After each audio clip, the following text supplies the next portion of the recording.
سڵاوت لێبێ سپاس دەکەم کەوا بەشداریت کرد لەگەڵمان پێمان بڵێ بوونیەوە ئێستا لەوێ بۆ چییە و دەتانوێت پەیامێک بگەێنن کە چوونەتاوێ و وجودتان هەیە لەوێنە. سپاس بۆ ئەم بەرنامەیە ئەمڕۆ ئێمە لە گوندی شناغی سەربەناحیەی سەرگەڕانین دیارە دوێنێ ئەو ڕووداوانەی کە لێرە ڕوویاندا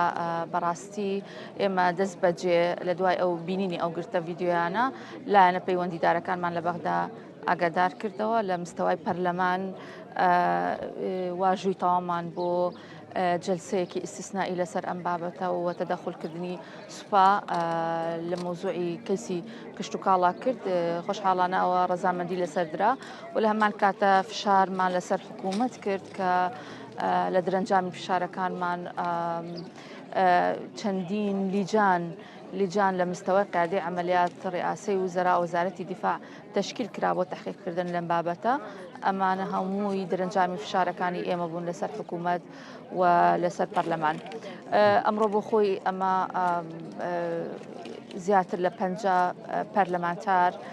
لە پەرلەمانی عێراقەوە بۆ پشتیوانیکردن لە جوتیاران لە گوندی شناغین ئەمە بۆ خۆی مانایەکی گەورەیەیە تاوەکو ئێستا یەکەم جارە بەم حەجم و زەخمە کە ڕێژەیەکی زۆر لە پەرلەمانتاری عێراق بێتە منتیقەکە لێرەوە ئێمە هەم پشتیوانی خۆمان و هەم دەستخۆشی لە هەڵوێستی قارەمانانە و کوردانەی خەڵکی ئەم گوندە ئەکەین و لە هەمان کاتە ئێمە بەڵێنی ئەومان پێدان کە ئەو لە ڕێی یاساییەوە ئەو کاری جدی بکەین بۆ ئەوەی لەم جۆرە کارانە دووبارە نەبێتەوە. هەر ئەمڕۆ ڕئیسی وزەراش لیجنەیەکی تایبەتمەندی ڕەوانەی پارێزگای کەرکووک کرد بۆ لێکۆڵینەوە لەو بابەتە و ئێمە تحقیقیان متابعەی تەواوی ئەو لیجنە تحقیقیانە ئەکەین و بۆ ئەوەی ئەوانەی کە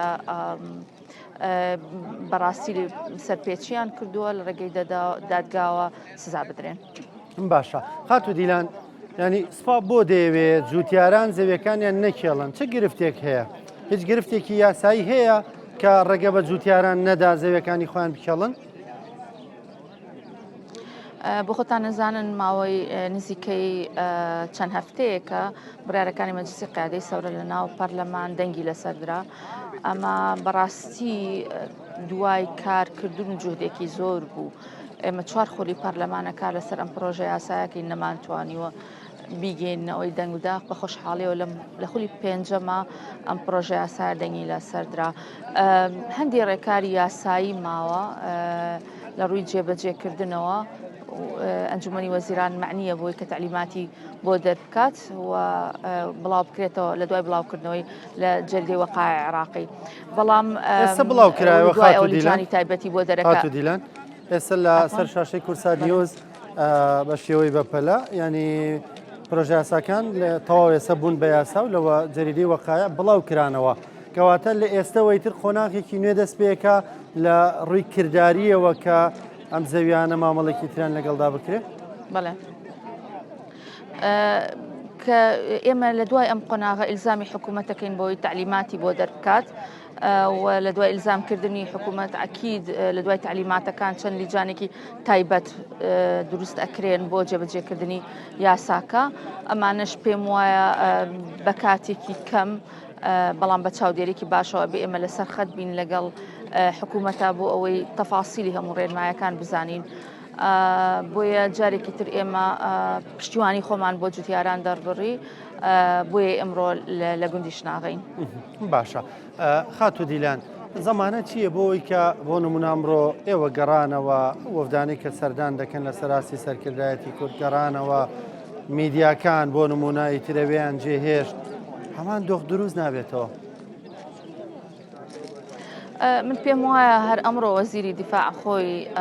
بە سەرۆکی ئەنجومەنی وەزیرانی وتووە مەلەفی ئەم مەلەفە ئیتر لە وەزارەتی بەرگری وەربگرنەوە با ئیتر تەسلیمی پۆلیس بکرێت یعنی من بۆ خۆی هەنگاوێکە کە خۆیان